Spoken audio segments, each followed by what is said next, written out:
হরে কৃষ্ণ, রাধে রাধে। সকল ভক্তদের চরণে প্রণাম। আজকের এক কথা রয়েছে যে মানব জীবন 100 টাকার নেই। এটা বলতে চাই কিরকম ভাবে, দেখুন, ধরো আপনাদেরকে আমি 100 টাকা করে দিলাম, সবাইকে 100 টাকা করে দেওয়া হলো, দিয়ে কী করে হলো না, আপনাদেরকে বললাম আমি সবাই যান বাজারে, যান বাজারে গিয়ে ওটা খরচা করার জন্যই আপনি দিলাম, তোমরা এই 100 টাকাটা খরচা করবে। কি করবে সেটা তোমাদের সিদ্ধান্ত। তোমরা বাজারে যাও, বাজারে গিয়ে আপনাদেরকে ছেড়ে দেওয়া হলো, বাজারে গিয়ে এবার কি নানা রকম বাজার, মানে কি বিভিন্ন রকমের দোকান রয়েছে, তোমরা যেটা নিতে পারো। বাজারে চলে গেলে সবাইকে 100 টাকা করে দেওয়া হলো, বাজারে গিয়ে কী করলেন না, যে যার মতন খুশি জিনিসপত্র কিনলেন। কেউ দেখছে যে ফুচকা দোকান দাঁড়িয়েছে, তো যা আমার মনোনীত এটা, আমিও ফুচকা খেতে চাই, সে ফুচকা খেলো। কেউ দেখছে যে এখানে আমার শাড়িটা সুন্দর দেখাচ্ছে, তো আমি আমার শাড়িটা কিনে নিলাম, বাস। কেউ দেখছে যে যখন মদের দোকানটা এখানে আছে, তো আমি একটু মদ খাই। কেউ দেখছে যখন বিড়ি আছে, তেরেঙ্গা আছে, নানা রকম গুটকা রয়েছে, সে খেয়ে নিল। কেউ দেখছে এখানে জুয়া খেলা হচ্ছে, তো সে একটু জুয়া খেলে নিল। তো এইভাবে যে যেরকম বাচ্চাকে ওড়াপন্থী কিনছে, নানা রকমভাবে সবাই কী করলেন না, 100 টাকাটা খরচা করলো। কোনো একজন ব্যক্তি কী করলো না, একজন দরিদ্র ব্যক্তি তাকে ভিক্ষা চাইছে, এ বাবু বাবু দে না বাবু দে, আমি কিছুদিন খাইনি, 2-3 দিন আমার খেতে পাইনি, আমাকে দে। সে কী করলো না, 100 টাকাটা দিল। আর কেউ কাজ করলো কি না, সে 100 টাকাটা কোনো ভালো কাজে লাগিয়ে দিল, যেখানে হিতের কাজ হয়, সেখানে তিনি 100 টাকাটা দান করে দিলেন। তো এইভাবে কী করলো না, সবাই 100 টাকাটা যে যেরকমভাবে খরচা করে দিল। তো আমি বললাম যে 100 টাকা যখন খরচা হবে, পরের দিন আমি তো আপনাদের কাছ থেকে সব হিসাব নেব, আপনারা কি করে 100 টাকাটা খরচা করলেন, কোথায় খরচা করলেন, আমি সবার কাছ থেকে হিসাব নেব। তো সবাই যখন বাড়ি ফিরে এলেন, তখন আমি জিজ্ঞাসা করছি যে আপনারা কীরকমভাবে 100 টাকাটা খরচা করেছেন আমাকে বলুন। তো সে বলতেছে যে আমি 100 টাকাটা এই ফুচকা কিনেছি, কেউ শাড়ি কিনে নিয়েছে, কেউ গহনা কিনে নিয়েছে, কেউ সবজি বাজার করেছে, কেউ জুয়া খেলেছে, কেউ মদ খেলেছে। আবার কেউ বলতেছে আমি একজন ভিখারিকে 100 টাকাটা দান করেছি, কেউ বলেছে আমি মন্দিরে দান করেছি, নানা রকমভাবে খরচা করেছে।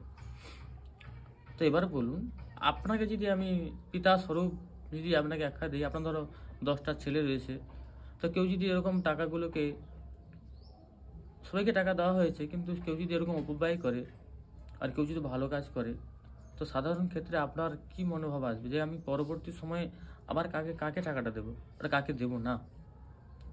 তো আপনার সিদ্ধান্তে আসবে যে যে ভালো কাজ করেছে তাকেই আপনি আবার পরবর্তী সময়ে 100 টাকা দেবেন, যে তুই নে, তোর দ্বারা ভালো কাজ হয়েছে, মঙ্গল হয়েছে, তো তোকেই আমি 100 টাকাটা দেবো। আর যারা মদ খেলো, জুয়া খেলো, বিড়ি ফুকন্তি, এরকমভাবে তারা অপব্যয় করে দিল, স্বাভাবিক ক্ষেত্রে আপনি যদি পিতা হন, তো আপনি ওদেরকে দেবেন না, কারণ ওরা টাকার মূল্য বোঝে না, তো অপব্যয় করেছে। তো স্বাভাবিক ক্ষেত্রে ওদেরকে আপনি টাকা দেবেন না। তো যিনি ভালো কাজ করেছে তাকেই আপনি বিচারিতে টাকা দেবেন। তো একইভাবে এর বলার উদ্দেশ্য হচ্ছে কি, আমাদের জীবনের কথা। আমাদের জীবন শ্রী ভগবান দিয়েছেন, বিধাতা পুরুষ দিয়েছেন, এটাই সত্য। কারণ এই জন্ম আর মৃত্যু এটা আমাদের হাতে নেই, স্বয়ং ভগবানের হাতে রয়েছে। তাই আমরা চাইলেও এই জন্ম মৃত্যুর হাত থেকে বাঁচতে পারি না। তাই আমাদের ইচ্ছায় আমাদের জন্ম হয় না। আমরা চাই একটু ভালো জায়গায় জন্ম হোক, ভালো কিছু হোক, কিন্তু হয় না, কারণ আমার কর্ম অনুসারে। এই জন্য গীতায় বলেছে কর্মান্যে বাধিকারস্তে, তুমি কর্ম করো, ফলটা আমি দেব। তাই জন্ম আর মৃত্যু এটা স্বয়ং ভগবানের হাতে। আর বাকি সময়টা আমি কি করতে চাই সেটা আমার স্বাধীনতা ভগবান দিয়েছেন। এই জন্য বলা হলো যে বাজার বলতে এই সংসার বাজার, বিভিন্ন কিছু রয়েছে, বিভিন্ন কর্ম রয়েছে, নানা দিক রয়েছে, নানা বিদ্যালয় রয়েছে। তুমি কিভাবে জ্ঞান অর্জন করে কীভাবে তোমার জীবনকে পরিচালনা করবে সেটা তোমার সিদ্ধান্ত। কি খাবে, কি পড়বে, তুমি সিদ্ধান্ত করতে পারো। তুমি কোন চাকরিটা করবে কোন চাকরিটা করবে না সেটা তোমার সিদ্ধান্তে আসবে, সেখানে শ্রী ভগবান আসবে না। আসবে কখন? না যখন তুমি কর্মটা করবে, শুধু তিনি হাত বাড়িয়ে কৃপা হয়ে যান, তিনি এইটুকু করবেন। বাকিটা তুমি কি করতে, এটা তোমার সিদ্ধান্ত। সেখানে ভগবান আমাদেরকে তখন তো উপদেশ দিয়ে দিয়েছেন, কিন্তু আমি সেটা না যদি মানি, বলি আমার মতো আমি চলতে চাই, সেখানে ভগবান তাও বলছেন না। তুমি আমার উপদেশে চলতে পারো, তোমার উপদেশেও চলতে পারো, এটা তোমার বুদ্ধি, তুমি কি করতে চাও, সেখানে আমার কোনো হাত নেই। শুধু তুমি যে কর্ম করবে সেই কর্মের ফল আমি দিতে থাকবো। তাই যেই বলার উদ্দেশ্য, যদি আমি 100 টাকাটা নিয়ে এইভাবে অপব্যয় করি, তাহলে এই মানব জীবন শ্রী ভগবান আমাকে দিল 100 টাকার মতো পরিপূর্ণ, সবাইকেই দিয়ে দিয়েছে, জীবন সবাইকেই দিয়েছে। কিন্তু কি করলাম আমি সেই জীবনটা পেয়ে? না, এরকম সংসার বাজারে এসে এই ফুচকাকে আরাম কেদারে আমি 100 টাকাকে ফুরিয়ে দিলাম। যেরকম ধূপ, ধূপ কি হয় কি, জ্বালার সঙ্গে সঙ্গে তার পোড়া শুরু হয়ে গেল, ধীরে ধীরে ক্ষয়প্রাপ্ত শুরু হচ্ছে। আমাদের জীবনটাও যখন জন্ম হয়ে যায় তখন কি পোড়া স্টার্ট হয়ে গেল, সে পুড়তে শুরু করলো, ক্ষয়প্রাপ্ত হচ্ছে, ধীরে ধীরে শেষ শেষ হয়ে গেল। কিন্তু আসতেছি কথা হলো, একটা ধূপ কী করে না, সুগন্ধ ছড়িয়ে যায়, আমাদের নাসাতে প্রবেশ করে, আনন্দ দেয়, দুর্গন্ধ দূরীভূত করে। কিন্তু আমিও তো পুড়লাম, ধূপও পুড়লো, কিন্তু আমি সুগন্ধ দিয়ে গেলাম না দুর্গন্ধ দিয়ে গেলাম, এটা আগে জানতে হবে। কিন্তু দেখা গেল আমি দুর্গন্ধ ছড়িয়ে গেলাম, কিন্তু আমার জন্মটা বৃথা হয়ে গেল। আমিও পুড়লাম, একটা ধূপও পুড়লো, কিন্তু আমি কোনো কাজে লাগলাম না। তা শ্রী ভগবান কী করবেন না, আমি যেরকম এই অপব্যয় করলাম আমার জীবনটাকে, পরবর্তী সময় যেরকম পিতা 100 টাকা দেয় না সেই ছেলেকে, সেরকম শ্রী ভগবান বিধাতা এই মানব জীবন আর দেবে না।